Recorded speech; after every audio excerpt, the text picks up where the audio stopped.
मैं आपसे जानना चाहूँगा कि क्या आपकी विचारधारा में ऐसा कभी परिवर्तन हुआ कि आप 20 साल पहले, 10 साल पहले या 5 साल पहले कुछ और मानते थे और अब मैं उस बात पे कुछ और मानता हूँ? क्या ऐसा आपके भीतर कभी ये दुविधा हुई? बहुत चीज़ों में बदलाव तो होता है, सीखते हैं। नेहरू के बारे में मेरी दृष्टि बदली। नेहरू के बारे में अब मुझे लगता है कि नहीं, वो व्यक्ति मेरी नेहरू के बारे में एक मोटी छवि ये थी कि बहुत अंग्रेज़दा आदमी है और भारतीय संस्कार बहुत गहरा इस व्यक्ति में नहीं है। राहुल गांधी यात्रा से पहले, भारत यात्रा के बाद, उनमें आपने क्या बदलाव महसूस किया? देखो, मैं राहुल गांधी को पहले से जानता हूँ, ऐसा नहीं कि मेरी यात्रा के दौरान ही जाना।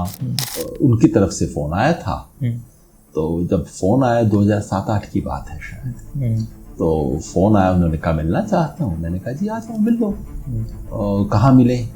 मैंने कहा जी जो मेरे से मिलने आ चाहता है वो CSDS में आ जाता है, मेरा ऑफिस है। आप कहोगे चाय पिला दूंगा, कहोगे कॉफ़ी पिला दूंगा, आ जाओ। फिर एक दिन पहले उनका फ़ोन आया कि जी मैं तो आ जाऊँगा, मेरे साथ SPG है। मैंने कहा नहीं, SPG नहीं आएगी मेरे ऑफिस के अंदर, पुलिस और आर्मी का कोई काम नहीं। ये कि यात्रा पैदल होगी, ये राहुल गांधी की व्यक्तिगत जिद की वजह से। बाकी सब लोग कह रहे थे जी मोटर से कर लेंगे, शहर के बीच में आके थोड़ा सा पैदल चल लेंगे, लेकिन राहुल गांधी ने कहा नहीं, करना है या तो मत करो, करना है तो फिर सारा पैदल चलेंगे। 14 एंकरों का एक तरीके से बहिष्कार किया है इंडिया गठबंधन ने। आपको क्या लगता नहीं कि जब तक आप मीडिया से इंटरेक्ट नहीं करेंगे, आप उनकी स्क्रीन पे नहीं जाएंगे, तब तक आप अपना संदेश जनता तक नहीं पहुंचा पाएंगे? तो यह निर्णय, आप इस निर्णय को आप कैसे देखते हैं? मगर ये तो नहीं हो सकता ना कि आप यहाँ पे कैमरा ऑन करो, मेरे को गालियाँ दो, मैं बैठे सुनूं, मैं जब बोलने की कोशिश करूँ आपको ओए तो चुप हो जा, इसका जरा कैमरा बंद, इसका ऑडियो बंद करो। ये सब बदतमीजी क्यों सहने के लिए मैं जाऊँगा?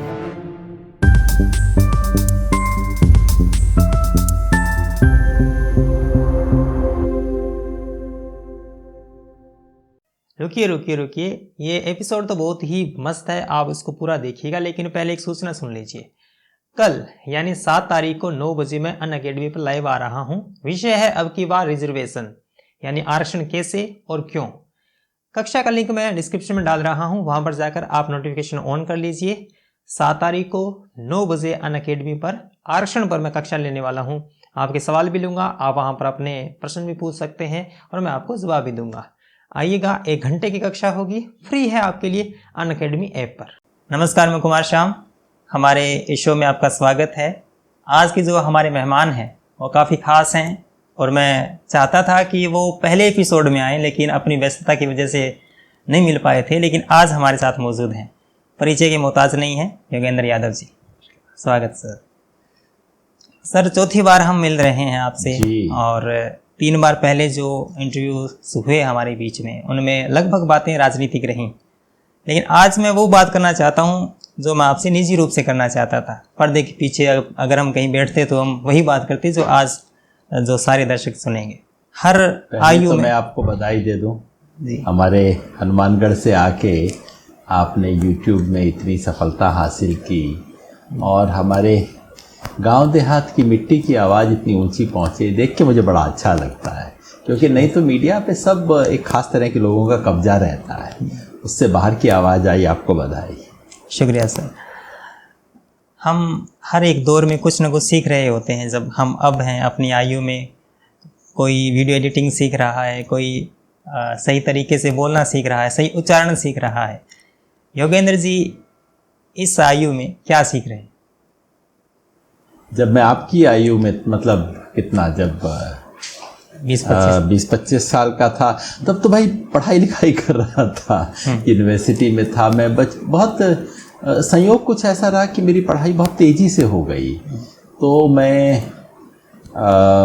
जब 15 साल का था तब मैं 15 साल का जब था तब मैं BA का स्टूडेंट हो गया था, और 18 साल का स्टूडेंट था तब मैं MA का स्टूडेंट हो गया था, और 22 साल का होते होते मैं MPhil करके यूनिवर्सिटी में टीचिंग शुरू कर दिया था। तो 20s में तो एक टीचिंग कर रहा था, और टीचिंग का एक नशा था।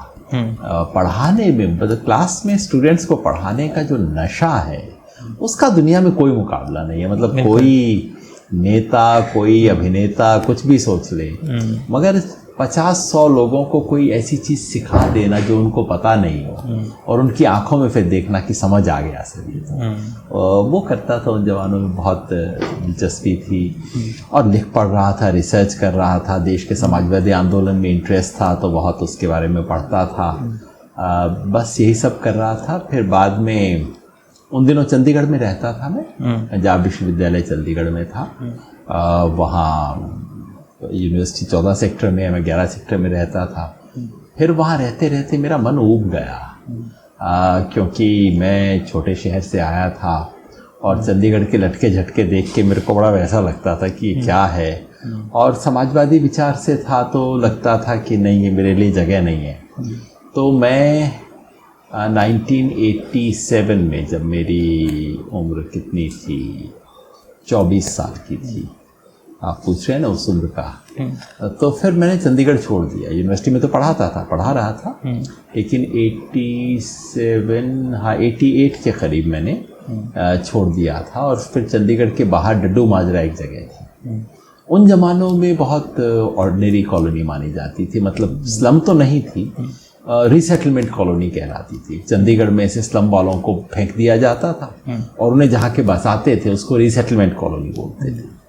तो मैं वहाँ रहा, 4 साल में वहाँ रहा, जहाँ मेरे ऑफिस के बाकी साथी तो छोड़िए, मेरे ऑफिस के जो क्लर्क थे वो भी वहाँ रहना पसंद नहीं करते थे। मेरे ऑफिस का केवल सफाई कर्मचारी था, वो उस कॉलोनी में रहता था और कोई नहीं रहता था। वहाँ रह के बहुत कुछ सीखा, ऑर्डिनरी लोगों के साथ रह के ज़िंदगी जी के, बस इस तरह के प्रयोग करता था अपने साथ, अध्यापन में ये वो। और राजनीति में तब भी दिलचस्पी थी, क्योंकि उससे पहले ही मैं किशन जी के संपर्क में आ चुका था। और सुनील जी, जिनका बहुत असर मेरे जीवन पे रहा, उनके संपर्क में था, लेकिन तब एक्टिव नहीं था, बस उनकी बातें पढ़ता था, बीच बीच में कभी कभी उनसे मिल लेता था, और मन में थोड़ा अपराध बोध सा रहता था कि वो तो कर रहे हैं, मैं क्यों नहीं कर रहा। एक इंटरव्यू में आपने जिक्र किया कि अब आप अध्यात्म की तरफ मुड़ रहे हैं। समदीश के साथ इंटरव्यू था, वह यात्रा कहाँ तक पहुँची? सच कहूँ तो मैंने अपने लिए अपने ज़िंदगी के कैलेंडर में तय कर रखा था कि 50 साल की उम्र के बाद नौकरी नहीं करूँगा, तो वो तो संयोग से हो गया। और मैंने सोचा था 60 साल के बाद कुछ धर्म आध्यात्म इस पे कुछ करूँगा, और केवल ये जो ज़िंदगी की कचकच ये सब नहीं करनी। अध्यात्म का मतलब ये नहीं कि जीवन से पूरा कोई पीठ मोड़ लेना। अध्यात्म का मतलब जीवन का अर्थ, हम कौन हैं, क्या करते हैं, क्यों इस दुनिया में आए, इन सब के बारे में सोचना, ज़िंदगी को एक पर्सपेक्टिव में रखना, वो सब करता हूँ बीच बीच में। लेकिन मैं चाहता था 60 की उम्र के बाद पूर्णतः वो करूँ। अभी 2 हफ्ते पहले 60 का हो गया मैं। लेकिन जो चैलेंज है देश में आज, वो देखते हुए अगर आज आध्यात्म की तरफ जाऊं तो ये बिल्कुल लड़ाई से पीठ मोड़ने वाला काम होगा। ये तो नहीं करूँगा। आज जबकि देश की हर बुनियादी चीज़ को चैलेंज किया जा रहा है, जैसा देश मुझे मिला था आज से 60 साल पहले, गिफ्ट में मिला था, कम से कम वैसा तो छोड़ के जाएं। उससे खराब छोड़ के जाना तो मतलब आने वाली पीढ़ी के लिए अन्याय है। और आज जो हो रहा है रोज, कल ही जो जर्नलिस्ट के साथ हुआ, अभी पता लगा आज शाम को कि संजय सिंह को अरेस्ट कर लिया है, जो कुछ चले जा रहा है, तो वो देख के जब लोकतंत्र बचाने का संघर्ष है, ऐसे संघर्ष में मैं रिटायरमेंट घोषित कर दूं, ये काम तो नहीं करूँगा। तो ज़रा एक्सटेंड कर दिया है। और वो गुलजार की पंक्ति है, वो है, दिन ढले जहाँ रात पास हो, जिंदगी की लौ ऊंची कर चलो।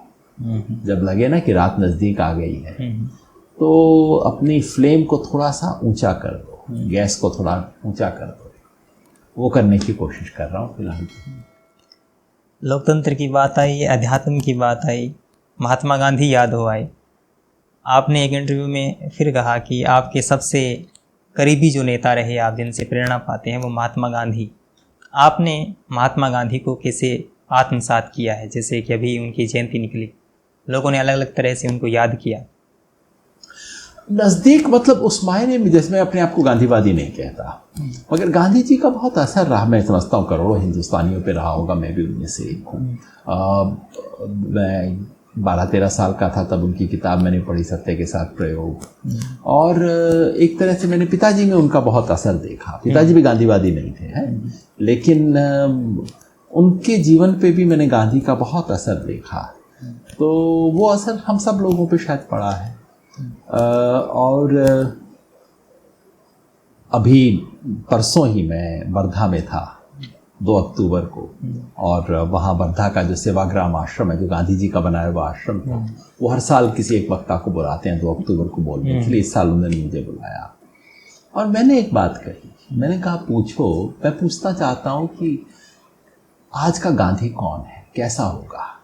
और मैंने कहा एक तो चश्मे वाला गांधी है, जो हर सरकारी विज्ञापन के ऊपर से दिखाई देता है, झांक रहा होता है, नीचे स्वच्छता ये सब चीज़ लिखा होता है, और वो संत है, भला है, भोला है, और हर संत की तरह बीच बीच में प्रवचन दे देता है, अच्छे काम करो, बुरा काम मत करो, एक गाल पे मारो दूसरा गाल सामने कर दो, जिसकी बात सुन के कोई ध्यान नहीं देता। और वो सुन के भक्तगण चले जाते हैं अपना धंधा निपटाने के लिए, और वो संत भी अपना आँख बंद कर लेता है, भक्तगण जो करेंगे करेंगे। फिर उसके बाद में शाम को आके भक्तगण को चढ़ा जाते हैं। ये जो लिफाफे वाला गांधी है, चश्मे वाला, ये मेरा गांधी नहीं। दूसरा है चरखे वाला गांधी। चरखे वाला दार्शनिक है, अहिंसा सिखाता है, सत्य के बारे में बताता है, पश्चिमी सभ्यता का विकल्प बताता है, महत्वपूर्ण है, बड़ा है, गंभीर है, जरूरी है, मेरे लिए आकर्षक भी है, लेकिन आज के संदर्भ में वो मेरा गांधी नहीं। तीसरा है चंपारण वाला गांधी, जो संघर्ष करता है, जो कहता है, जो सिर्फ ये नहीं कहता कि बुरा मत देखो, बुरा मत सुनो, बुरा मत बोलो, साथ में ये भी कहता है बुरा मत सहो, अन्याय के खिलाफ संघर्ष करो, खड़े हो। अगर अहिंसा से नहीं कर सकते, हिम्मत नहीं है, तो हिंसा से करो, लेकिन करो विरोध। ये कहता है वो गांधी। आज का वो मेरा गांधी है। वो गांधी अगर आज जिंदा होता, आपको ध्यान होगा, ज़्यादातर दर्शकों को पता भी नहीं रहता इन चीज़ों का। 15 अगस्त 1947 को गांधी जी जिंदा थे। कहाँ थे? दिल्ली में नहीं थे, झंडा नहीं फहरा रहे थे, माला नहीं डलवा रहे थे अपने ऊपर, आग के बीच में खड़े थे कलकत्ता के अंदर, है ना। आज अगर गांधी होता तो कहाँ होता? मणिपुर में होता, कश्मीर के जख्म पे मलहम लगा रहा होता, नूह में जाकर होता, लिंचिंग जिनके हुई है उनके घर जाता, है ना। आज वो गांधी का काम है। तो मेरा वो गांधी है, उस गांधी से मैं प्रेरणा लेता हूँ, उससे आगे बढ़ता हूँ। और वो गांधी भगत सिंह का भी दोस्त है, और वो डॉक्टर अंबेडकर का भी दोस्त है। एक इंडिया जो इंग्लिशतान है, अंग्रेजी बोलता है, एक इंडिया है। एक गांधी का भारत, जो जिसकी वो प्रतिनिधि आवाज़ थे, वो भारत, जिनको भारत कहा गया। और ये बहस अभी इंडिया वर्सेस भारत चल ही रही है। इसके क्या मायने हैं? आप इसको किस तरह से देखते हैं? क्या वास्तव में एक मनोवैज्ञानिक सांस्कृतिक भेद है? अगर शब्दों की बात नहीं करें, पहले शब्दों की बात कर लो। देखो, इस देश के दो तरह की दुनिया है, इसमें तो कोई शक ही नहीं। एक दुनिया वो है जहाँ से आप चले, जहाँ से मैं चला। आप हनुमानगढ़ के किसी छोटे गांव से चले, मैं गंगानगर से चला पड़ोस में, मेरा गांव हरियाणा में। और एक दुनिया है जहाँ इस वक्त हम बैठे हुए हैं, दिल्ली और इसकी चकाचौंध, और वो बिल्कुल वो एक अंग्रेज़ी की दुनिया है, एक हमारी भाषाओं की दुनिया है। एक दुनिया है जो लगता है कि इंग्लैंड अमेरिका की कॉपी है, कार्बन कॉपी है लेकिन कॉपी तो है। और एक हमारी देहाती गंध वाली दुनिया है।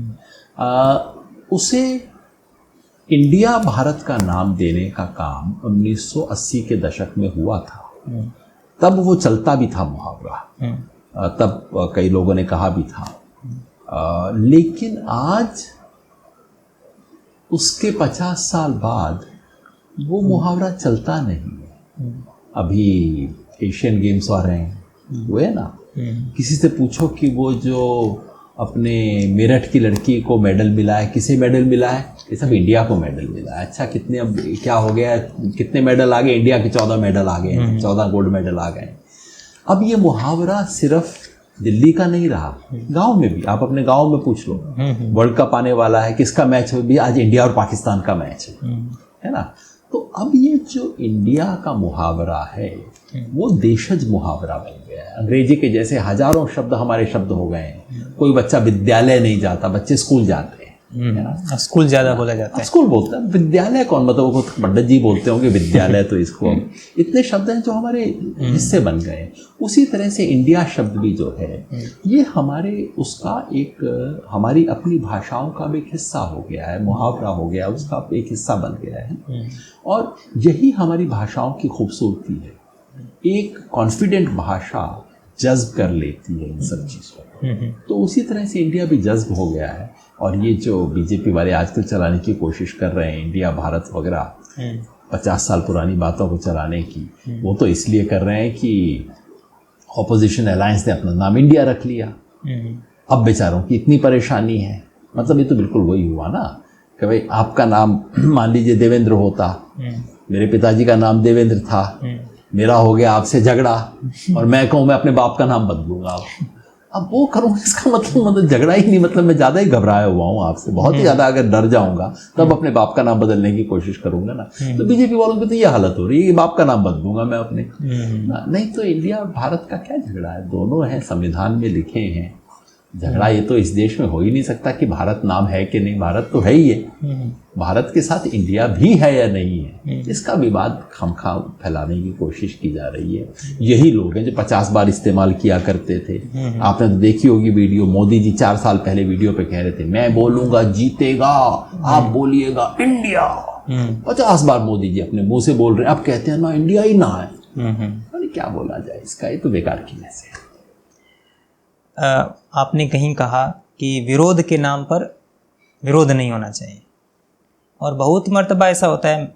आपको पसंद करने के पीछे एक वजह यह भी है मेरी कि आपके विपरीत अगर सत्य है उसको भी आप स्वीकार कर लेते हैं, उस पर भी आप सहमति जता देते हैं। भाजपा के भी कुछ कामों को आपने, जैसे शिक्षा नीति को लेकर आपने कहा कि विरोध नहीं होना चाहिए, ठीक ही बात है। भाषा नीति को भी मैंने कहा, हाँ। अगर वो भारतीय भाषाओं को प्रमोट कर रहे हैं बहुत अच्छा है, स्वागत करो, आगे बढ़ाओ, क्या बात है। और किसान आंदोलन के दौरान भी किसी बीजेपी कार्यकर्ता की मृत्यु हुई तो आप वहाँ जाके आए, आपका विरोध भी हुआ। इंसानियत का तकाजा है। तो ये तमाम आजकल राजनीति में इस तरह की अप्रोच देखी नहीं जाती है। विरोध के नाम पर विरोध ही ज़्यादा प्रभावी है। आप कैसे पाते हैं, आप अपने जो अपने हैं, आपका नाम जो सर्कल है, राजनीतिक परिप्रेक्ष्य है, उसमें आपको कितनी आलोचनाओं का सामना करना पड़ता है? आपके मायने क्या है इस तरह की चीज़ों की कि ठीक है हम किसी का विरोध करते हैं लेकिन जायज़ बात पे विरोध होना चाहिए, हर किसी बात पर विरोध नहीं होना चाहिए? मैंने बचपन में सब चीज़ें पिताजी से सीखी। 2-3 चीज़ें उनसे मैंने सीखी थी। मतलब डिबेट, वहाँ गंगानगर में था, डिबेट करने जाता था। पिताजी ने मेरे से कभी पूछा कि अच्छा तुमने बोला इसका मतलब तुम्हारे विपक्षी की कोई बात सही नहीं है, तुम तो ऐसे बोल रहे हो। मैंने कहा जी की है तो, लेकिन मैं कैसे बोल दूँ मतलब विपक्षी की बात सही। मैंने कहा क्यों नहीं बोल देते तुम? अगर तुम बोल दोगे कि उनकी 3 बात सही है तो क्या उससे तुम्हारा पक्ष खत्म हो जाएगा? मैंने कहा नहीं, मेरे पक्ष में बात तो है, 3 बात उनकी सही हैं, लेकिन कुल मिला के जो मैं बात कह रहा हूँ वो सही है। उन्होंने कहा बस तुम ये बोल दो। तो उससे मेरे को थोड़ा साहस आया वो सब चीज़ कहने का।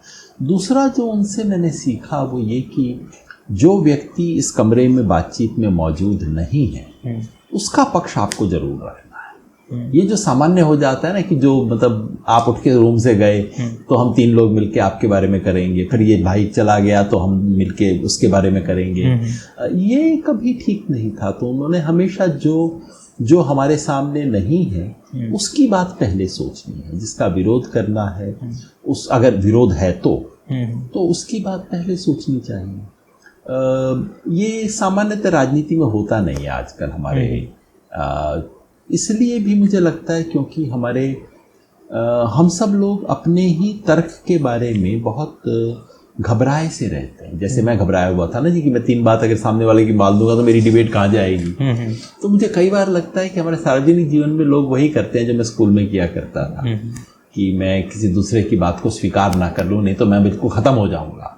इसका मतलब है हमें अपनी पोजीशन में विश्वास नहीं है। अगर हमें भरोसा हो कि मेरी बात सही है तो मैं क्यों नहीं कह सकता हाँ ये 2 बात उनकी 3 बातें सही है वो। लेकिन एक बात मैं कहूँगा, आज जो देश का माहौल बन रहा है उसमें इसका हमेशा रखना चाहिए ध्यान कि संतुलित दृष्टि रखना बिल्कुल जरूरी है, अनिवार्य है। विपरीत से विपरीत स्थिति में भी व्यक्ति को संतुलन अपना बनाए रखना चाहिए, दूसरे के लिए नहीं, खुद अपने लिए। अपना संतुलन खत्म हो जाएगा तो क्या बचेगा।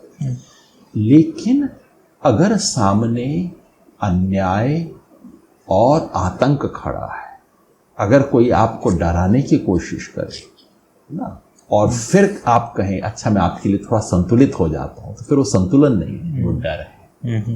अगर कोई मेरे से यहाँ पे बंदूक रख के बोले कि बोल भारत माता की जय, बोल जय हिंद, मैं कहूँगा ये नहीं बोलूँगा। मैं मानता हूँ भारत माता की जय, मैं कहता हूँ जय हिंद, पिस्तौल रख के करवाओगे तो नहीं होगा। इतना तो एक न्यूनतम गरिमा होनी चाहिए। मैं इसलिए कह रहा हूँ कि आजकल जो संतुलन की बात की जाती है कई बार ना, और कई पत्रकार भी कहते हैं संतुलन हो, मतलब कि अगर दो पक्ष यहाँ हैं, मुझे बीच में होना चाहिए।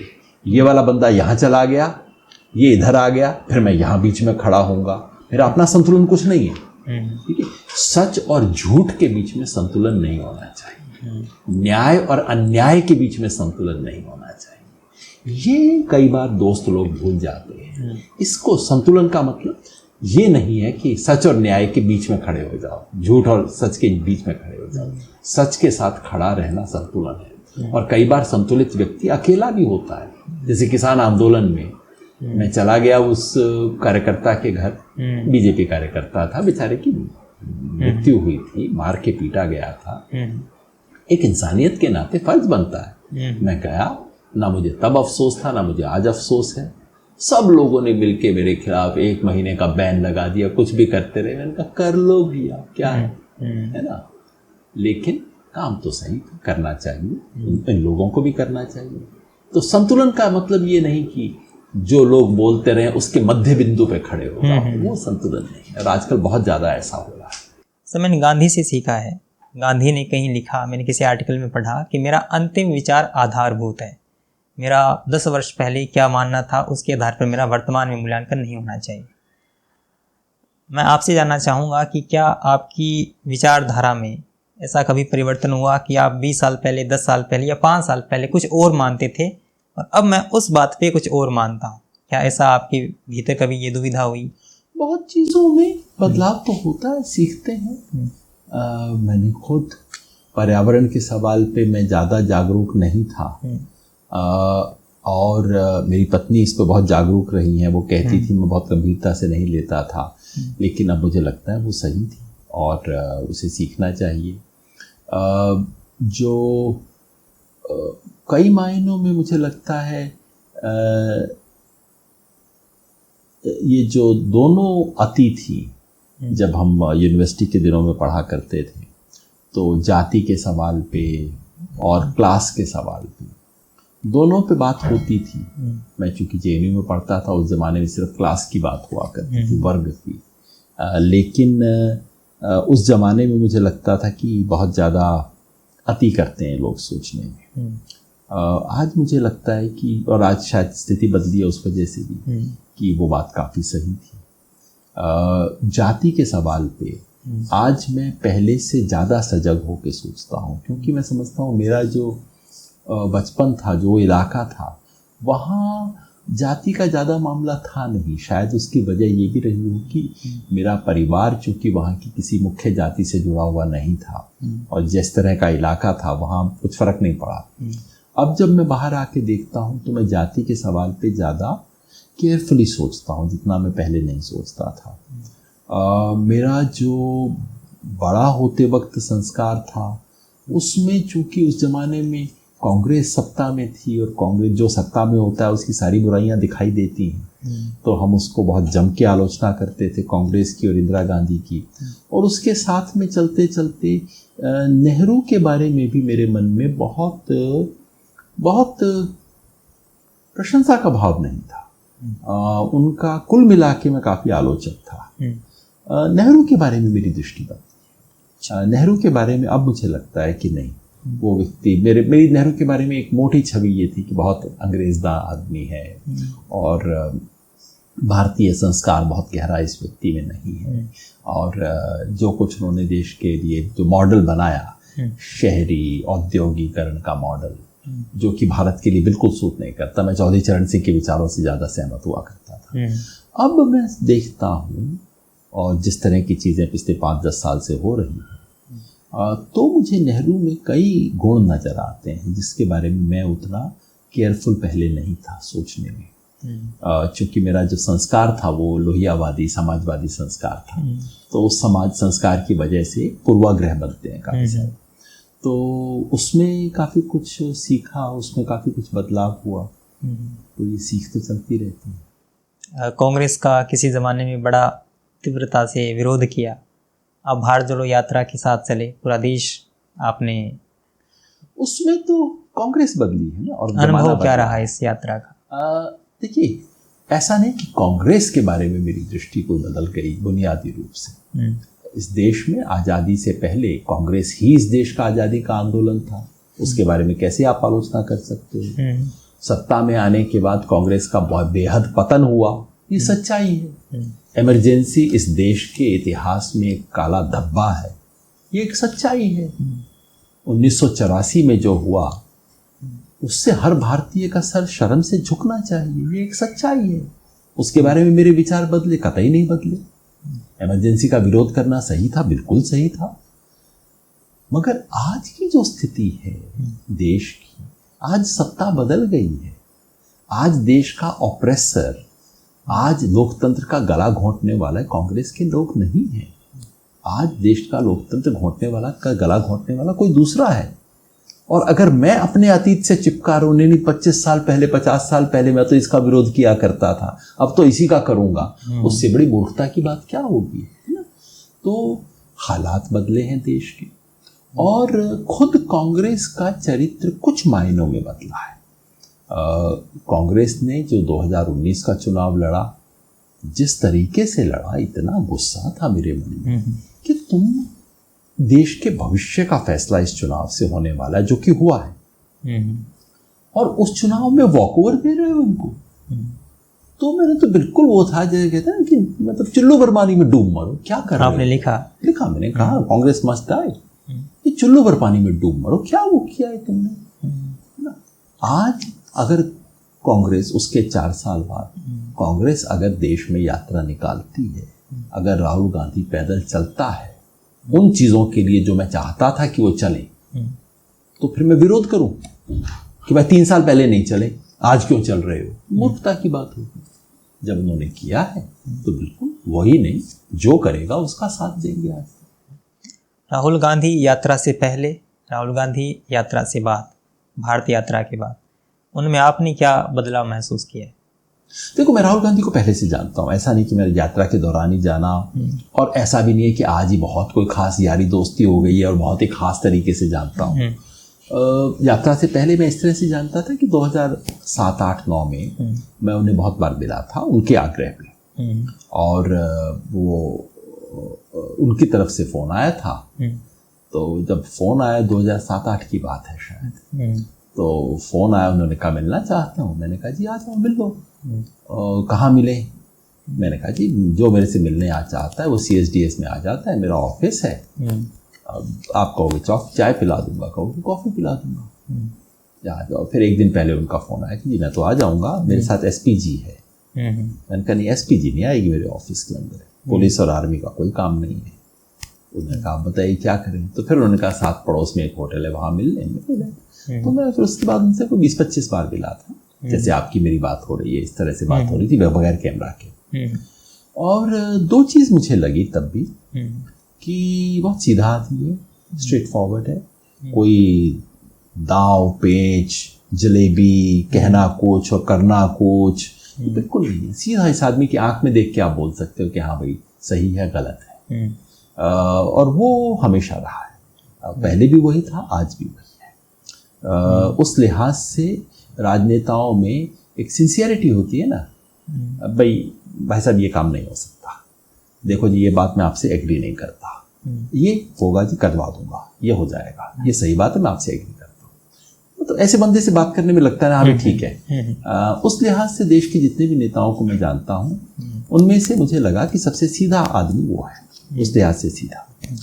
दूसरी चीज़ मुझे तब भी लगी थी कि काफ़ी इंटेलिजेंट आदमी है, पढ़ता है, समझता है, कोई बात कहो तो उसकी बारीकी पकड़ता है और पॉलिसी वगैरह के बारे में सोचता है। दोनों मुझे अच्छी चीज़ लगी थी। और जब मैंने कांग्रेस के बारे में वो सबसे कड़वी से कड़वी बात कही थी, वो लेख आप जाके पढ़ लेना, उसमें राहुल गांधी के बारे में दोनों बातें लिखी थी मैंने। He is the most sincere politician I have ever met and he is more intelligent than anyone thinks. तब भी मैंने लिखा था ये बात। इस बार जब मैं मिला और मतलब बीच में 10 एक साल बातचीत नहीं हुई थी क्योंकि मैं आम आदमी पार्टी में था और दूसरे प्रयोग थे जीवन में, तो इस यात्रा के कुछ 6 महीना पहले मैं उनसे मिला था।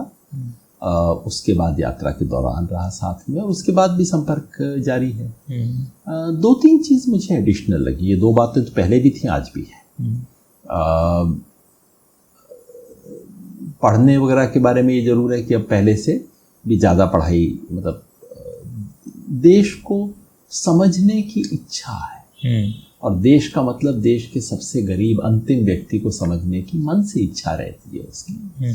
और हिंदू धर्म के बारे में जो बीजेपी के नेता है ना, उससे तो ज़्यादा पढ़ता है, ज़्यादा पढ़ने समझने की कोशिश करता है हिंदू दर्शन को, भारतीय दर्शन को, भारतीय समाज को। खैर ये सब अलग बात है। जो 2-3 चीज़ मुझे इस बार लगी, पहला तो ये कि एक डिटर्मिनेशन। जब यात्रा में चले तो ज़्यादातर लोग कहते थे जी पता नहीं 5-7 दिन चलेगा फिर तो मतलब देखना। और लोग आज भी मेरे से पूछते हैं कि सचमुच चलता था क्या? सारा टाइम मतलब किसी को यकीन नहीं होता। तो एक तो डिटर्मिनेशन था कि भाई बिल्कुल टेनेसिटी जो होती है ना कि जीवट रोज करना है। और मतलब ये कि यात्रा पैदल होगी ये राहुल गांधी की व्यक्तिगत जिद की वजह से हुआ। बाकी सब लोग कह रहे थे जी मोटर से कर लेंगे, शहर के बीच में आके थोड़ा सा पैदल चल लेंगे, लेकिन राहुल गांधी ने कहा नहीं, करना है या तो मत करो, करना है तो फिर सारा पैदल चलेंगे। ये उसकी व्यक्तिगत थी और उसने करके दिखाया। दूसरा एक टेम्परामेंट।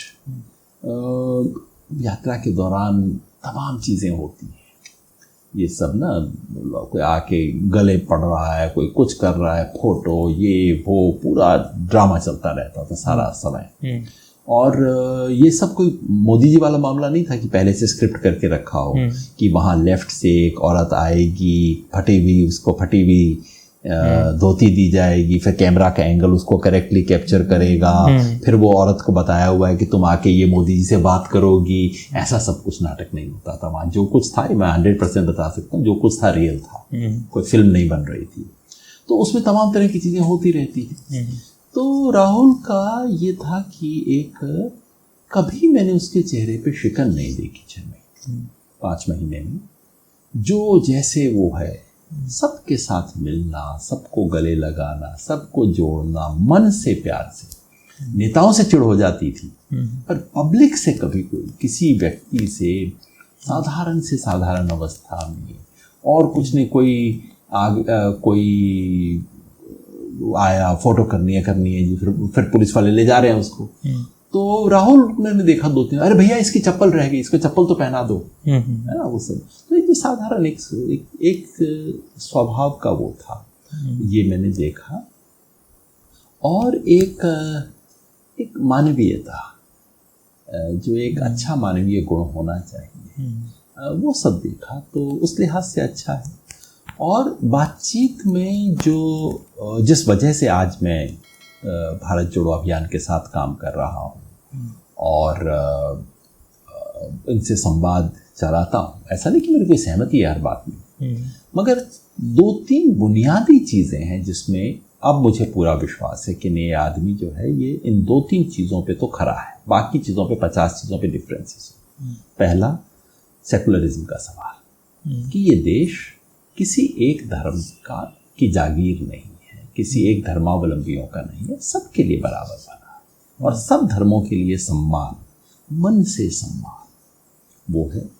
दूसरा अमीर गरीब का सवाल, गरीब के साथ खड़ा होना, अन्याय शोषण, इसलिए अडानी के सवाल पे बोलना, ये सब उसके मन से है, सिर्फ बोलने के लिए स्टाइल नहीं, कि राजनीति में इतनी पैंतरेबाजी होती है, पैंतरेबाजी नहीं है, मन से है उसके।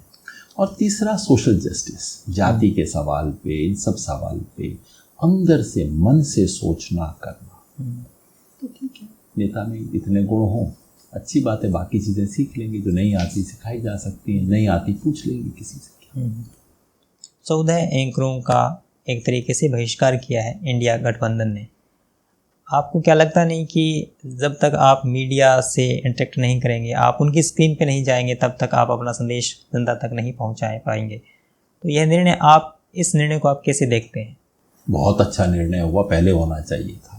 कोई मीडिया का बायकॉट नहीं किया है, किन लोगों का बायकॉट किया है, नाम एक एक का लूंगा तो आपको भी दिक्कत हो जाएगी।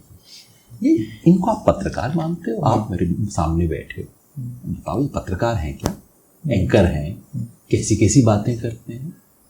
अगर ये पत्रकार हैं और इनको देख के अगर लोग पत्रकार बनेंगे, तब तो मतलब पत्रकारिता का पेशा बदनाम हो जाएगा। ये तो कलंक हैं, एक एक के बारे में मैं जानता नहीं, जो 5-10 बड़े बड़े हैं, ये तो कलंक है पत्रकारिता के नाम पे। इन लोगों का तो पहले बायकॉट किया जाना चाहिए था। इंडिया अलायंस ये नहीं कह रहा है कि हम देश के मीडिया का बायकॉट कर रहे हैं, हो सकता है किसी दिन ये नौबत भी आ जाए जैसी चल रही है, लेकिन इतना तो इन 14 का नाम लेके किया, बहुत अच्छा किया ये तो। और नाम लिया, लिस्ट निकाली, कोई चोरी छुपे नहीं किया, लिस्ट निकाली, ताकि पब्लिक को, मैं तो चाहता हूँ इनके हर शो के ऊपर कुर्सियाँ खाली हों। ये जो ड्रामा किया करते थे कि बुला लिया, अब आप और मैं बात कर रहे हैं, आपको मेरी 10 बातों से असहमति होगी, आप अपनी असहमति दोगे, मैं अपना विचार दूंगा। मगर ये तो नहीं हो सकता ना कि आप यहाँ पे कैमरा ऑन करो, मेरे को गालियाँ दो, मैं बैठे सुनूं, मैं जब बोलने की कोशिश करूं आपको, ओए तो चुप हो जा, इसका जरा कैमरा बंद, इसका ऑडियो बंद करो, ये सब, ये बदतमीजी क्यों सहने के लिए मैं जाऊं भाई? करो आप अपना शो, सामने कुर्सी खाली पड़ी रहेगी, कर लो जो करना। बिल्कुल करना चाहिए, इनका भांडा फोड़ना चाहिए, दिखाना चाहिए, देश में लोगों को पता तो लगे कि ये एंकर नहीं है, कि एंकर के नाम पे, पत्रकारिता के नाम पे धब्बा हैं ये लोग। रही बात की रणनीति सही है या नहीं है, मैं समझता हूँ रणनीति के रूप में भी अच्छी रणनीति है। सबका नहीं करना चाहिए, 8-10 का करो, बाकियों को वेटिंग लिस्ट पे डाल दो और सबको बता दो, बच्चों अगर तुम भी करोगे ना तुम्हारा भी नंबर लगेगा। और सुनते हैं उन दिनों का, उस दिन किसी बड़े बड़े एंकर फोन करवा रहे थे कि मेरा नाम तो कहीं लिस्ट में नहीं है, ना ना ना मेरा नाम मत डलवाना। मतलब थोड़ा सा औकात में रहेंगे, अच्छी बात है। अभी जातिवार आंकड़े आए हैं, बिहार सरकार ने जारी किए हैं, आपके लिए इन आंकड़ों के क्या मायने हैं? जातिवार आंकड़े आना बेहद जरूरी था, और मैं आज नहीं बहुत लंबे समय से कह रहा हूँ कि देश में जातिवार जनसंख्या होनी, जनगणना होनी चाहिए। जातिवार जनगणना है क्या? एक्चुअली इतना पता भी हमारे देश में इतना वो रहता है ना, सारी चीज़ें टीवी के झूठ के माध्यम से पहले पहुंचती हैं, सच्चाई बाद में पहुंचती है। जातिवार जनगणना का क्या मतलब है?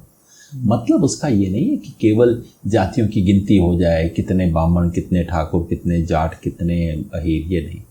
असली मतलब ये है, जब जनगणना होती है तो उसमें सिर्फ गिनती नहीं होती कि देश में 141 करोड़ लोग हैं।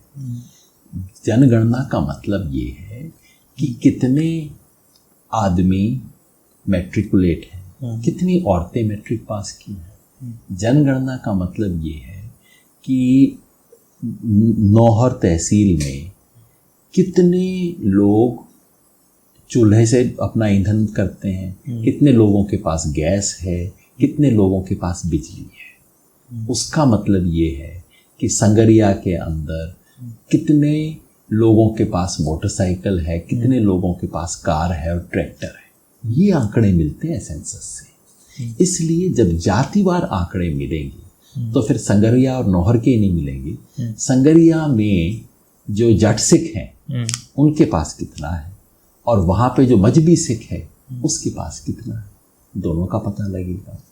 ब्राह्मण के पास कितना है।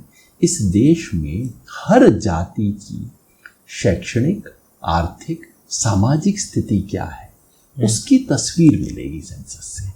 तो सेंसस का मतलब एक्सरे है। क्या एक्सरे लेना चाहिए?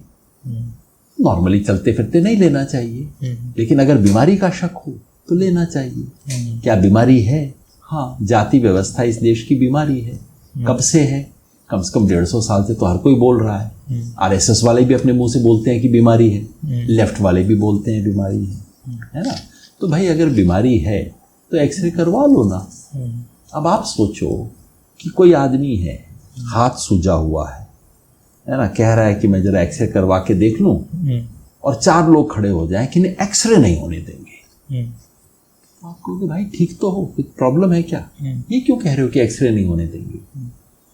फिर पता लगा कि एक्सरे इसलिए नहीं होने देंगे कि एक्सरे, मुझे भी पता है कि फ्रैक्चर है, उसको भी पता है कि फ्रैक्चर है, लेकिन अगर एक्सरे हो गया और फ्रैक्चर हो गया, फिर इसे 15 दिन की छुट्टी मिलेगी और मेरे यहाँ पे काम करने नहीं आएगा। तो इसलिए मैं कहता हूँ कि एक्सरे मत करवाओ। यही सारा खेल जातिवार जनगणना पे। जातिवार जनगणना नहीं होनी चाहिए, ना ना ना ना गड़बड़ हो जाएगी, ना ना ना बड़ा है तो गड़बड़ हो, ना ना ना इसको रोको। क्यों रोको भाई? इसका मतलब है कि आपको पता है कि इसमें क्या निकलेगा और आप चाहते हो कि किसी दुनिया को पता ना लग जाए कि होगा। अब बिहार में जातिवार जनगणना हुई, क्या पता लगा कि बिहार में ओबीसी 50-52% नहीं है, 63% है। और जो 4 जातियां बिहार पे राज करती रही हैं, चारों तरफ आप कहीं भी चले जाइए जहाँ पे मतलब जो बड़े लोगों का, सभ्य लोगों का वो होगा, आपको 4 जाति के लोग बिहार से मिलेंगे। ब्राह्मण, राजपूत, भूमिहार जो कि ब्राह्मण से बहुत जुड़ी हुई जाति है, और कायस्थ, 4 लोग मिलेंगे। और एक ज़माना होता था कि बिहार की सारी राजनीति ब्राह्मण जन और भूमिहार और राजपूतों की राजनीति हुआ करती थी। ये चारों जातियां मिला के कितनी है? 11.4%। और जाओ आप मीडिया के आजकल हो गए हो ना, बिहार के 50 मीडिया के लोगों की लिस्ट बना लो टॉप की, और उनमें पूछना कितने इन 4 जातियों से, 80% से कम निकले तो मेरे को बता देना। तो इसकी सच्चाई देश के सामने आई, बहुत बड़ी। अभी तो अधूरे आंकड़े आए हैं, अभी बाकी आंकड़े आने बाकी हैं जिसमें मेरी असली दिलचस्पी है। अब मैं जानना चाहता हूं कि ब्राह्मण में, भूमिहार में, कायस्थ में कितने % लोग ग्रेजुएट हैं, और यादव में, कुर्मी में कितने हैं, और जो मुसहर है उसमें कितने। तो भारतीय समाज में विषमता जो है उसका पूरी तस्वीर मिले ताकि इलाज किया जा सके। एक्सरे करना अपने आप में उद्देश्य नहीं है, उद्देश्य है इलाज करना ताकि बाद में इलाज हो सके, है ना।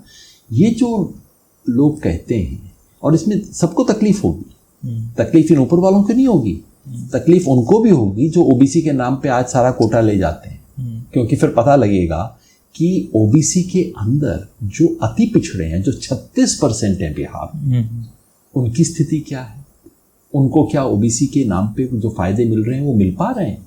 नहीं मिल पा रहे, तो उसका भी इलाज करना पड़ेगा। इसलिए मैं तो चाहता हूँ कि जातिवार जनगणना पूरे देश में हो, और मैं तो खुल के कहता रहा हूँ कि भाई जो जो लोग रिजर्वेशन के विरुद्ध हैं उन सब लोगों को जनगणना की मांग करनी चाहिए। क्योंकि वो क्या कहते हैं कि देखो जी, जाति का मामला पुराना था, अब रह गया है, अब तो सिर्फ अमीर गरीब का फर्क है। अगर उनकी बात सच्ची है तो जातिवार जनगणना से पता लग जाएगा, पता लग जाएगा कि जितने अमीर ब्राह्मणों में हैं उतने ही अमीर मुसहर में भी हैं, जितने अनपढ़ लोग ब्राह्मणों में हैं उतने अनपढ़ लोग जाटव समाज में भी हैं। तो ठीक है, अच्छी बात है, तो रिजर्वेशन की जरूरत नहीं बचेगी। तो अगर जो करते हैं पता लग जाए ना भाई। एक तरफ कहते हैं नहीं जी, कास्ट से कुछ, बस कास्ट पहले हुआ करती थी, अब नहीं है जी। मैं कहता हूँ चलो इसको आंकड़े इकट्ठे करना, आंकड़े इकट्ठे मत करना, पाखंड है ना ये तो सीधा सीधा। इसलिए मैं चाहता हूँ कि सर, हमारा इंटरव्यू तो प्रस्तावित था, तो मैंने सोशल मीडिया पे एक बैनर लगाया और दर्शकों से पूछा कि योगेंद्र जी से आप जो पूछना चाहते हैं तो पूछ सकते हैं। तो एक सवाल लगातार जितनी भी बार मैं आपसे मिला हूँ तो मैंने टालता गया उस सवाल को, इस बार पूछ लेता हूँ। जो युवा हैं जो चाहते हैं कि राजनीति में जाएं, और कहाँ से शुरू करें, क्या चीज़ें, क्या सच स्वीकार करके यहाँ दाखिल हों, आपकी क्या राय है उन तमाम युवाओं के बारे में जो ये चाह रहे हैं कि वो शुरुआत करें? देखो, राजनीति में आने वाले 2 तरह के लोग हो सकते हैं। एक जिन्होंने कैरियर बनाना है, जिसे एमएलए एमपी बनना है, बाद में राजनीति में तेजी से ऊपर चढ़ना है, उनको मैं क्या सलाह दूं? मैं तो फेल हूं। ना मैं करना चाहता था ये, ना मैंने किया है, मैं उसकी कोई सलाह नहीं दे सकता। अगर जिसके लिए राजनीति में आने का मतलब ये है कि समाज बदला जाए, दुनिया बदली जाए, जो हो रहा है ठीक नहीं हो रहा, गलत है, मैं इसे बदलूंगा, और जिसे लगता है कि अच्छा राजनीति में जाके बदला जा सकता है, उसको सलाह मैं दे सकता हूँ, है ना। बाकी कैरियर काउंसलिंग ना मैंने आज तक जिंदगी में की है, ना मैंने कोई ऐसा कैरियर बनाया है ना। मेरा उस लिहाज से लोग तो मेरे को कहते हैं जी आप तो ये बन सकते थे, फिर आप बने नहीं। मैंने कहा भाई आप थोड़ा सोचो, हो सकता है मैं बनना चाहता नहीं था। ये जो आप सोचते हो कि मैं बनते बनते रह गया, हो सकता है मैं बनना चाहता ही नहीं था ना। बड़ा खुश हूँ इनसे।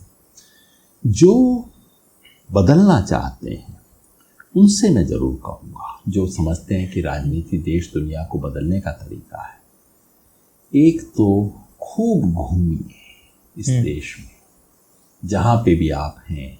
अगर गांव में हैं तो शहर देखिए, शहर में हैं तो गांव देखिए, और अलग अलग समाज को देखिए। जब हम गांव में भी जाते हैं, हम 4 दोस्तों के घर घूम के एक मोहल्ले में होके वापस आ जाते हैं। उस गांव का जो दलित टोला है, जो मोहल्ला है, वो देख के नहीं आते। देखिए, पूरे समाज को देखिए। इस देश को समझने में वक्त लगता है। तो पहला तो मैं कहूँगा खूब घूमिए, खूब सुनिए, कान खुला रखिए, मुंह बंद रखिए। गोपाल कृष्ण गोखले ने गांधी जी को एडवाइस दी थी, गांधी जी ने मानी नहीं, हालांकि एडवाइस अच्छी थी। घूमो, कान खुला रखो, आंख खुली रखो, मुंह बंद रखो, खूब घूमो। एक तो ये एडवाइस दूंगा। दूसरा, ये देश आंदोलनों से बना है। आंदोलन इस देश का प्राण है।